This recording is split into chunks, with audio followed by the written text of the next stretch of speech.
Kamusta sa lahat mga kaibigan sa channel ni Waiver? Ngayon, ipapakita ko kung paano i-verify ang Bybit account. Para dito, pumunta tayo sa Bybit.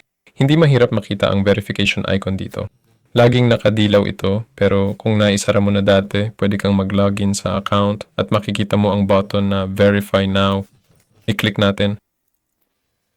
Piliin natin ang location dito, okay? I-click ang Accept at pagkatapos i-click ang button na Verify.